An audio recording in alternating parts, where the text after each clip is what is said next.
Hello, I am Skalden Rev, and tonight I would like to tell you a very silly story from the Swedish folk tales called The Rich Farmer and the Clever Maid. So, once there was a very rich farmer, and his wife had died many years ago, so he decided maybe it was time before he got too old to marry again. Well, he had seen a very pretty maid over in the next farm over. So he goes to her father and says, I would very much like to marry your daughter. And the less rich farmer, he thinks about it and says, well, if you can convince her, I'm all for it. So the rich farmer goes down to the meadow and finds the pretty maid. And he says, hello, I would very much like to marry you. And she said, oh, well, I was hoping to marry someone who could make me happy. Can you make me happy? And he said, well, I am very rich. And she says, how does money make me happy? Well, this baffles the rich man because, of course, what is happiness if not money? But he tries and tries and tries, and she says, no, do all of them. Well, this frustrates him.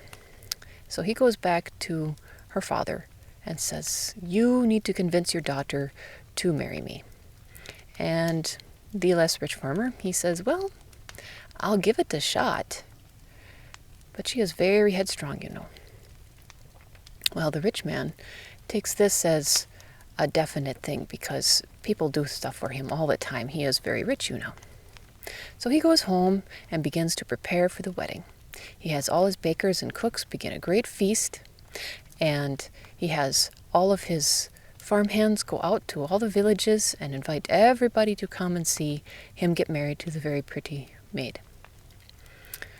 So, after a while, everything is ready and everybody has come to witness this great event.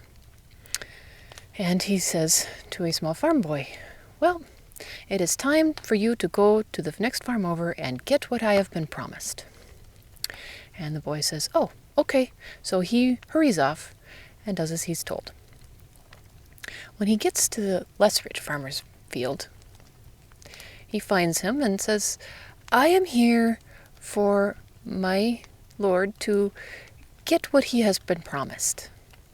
And the less rich farmer, well, he says, she's over on the side meadow. Go and get her.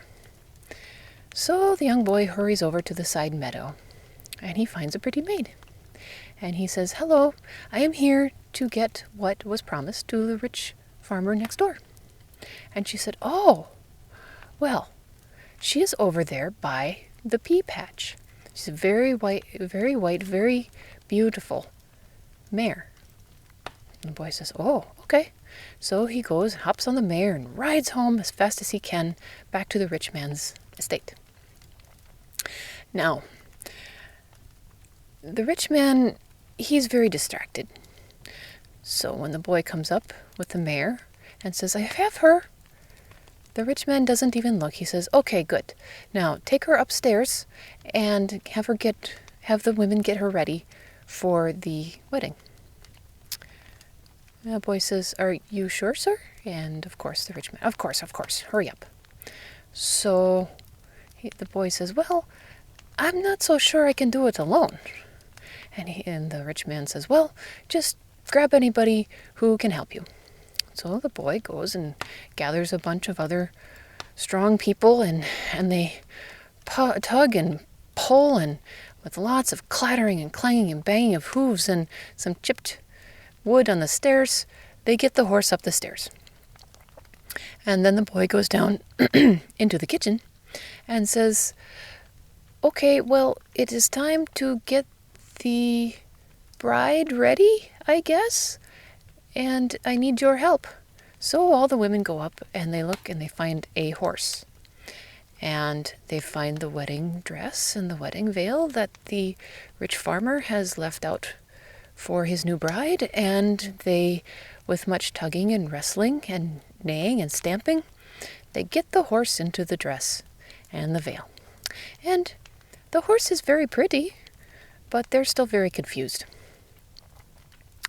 So the boy goes down to the rich man and says, "Well, she's ready, I guess." And the rich man goes over and he says, "Okay, well, bring her down. Bring her over to me. We will start." And the boy goes into the house, and there's a lot of banging and thudding and some neighing and some more banging and hooves clattering. And out from the front door of the farmer's house walks the beautiful mare in her white wedding dress and a beautiful veil. And the rich man goes, "Well, hello." And he turns to all of his assembled people to witness his marriage and says, "Ha ha ha ha ha, look what a great joke I have played. Now, everybody enjoy the food and the feasting and the dancing." And it is said even to this day that the farmer was so happy with his choice of bride that he never went out courting again. This is the end of the story. And I wish you all a good night.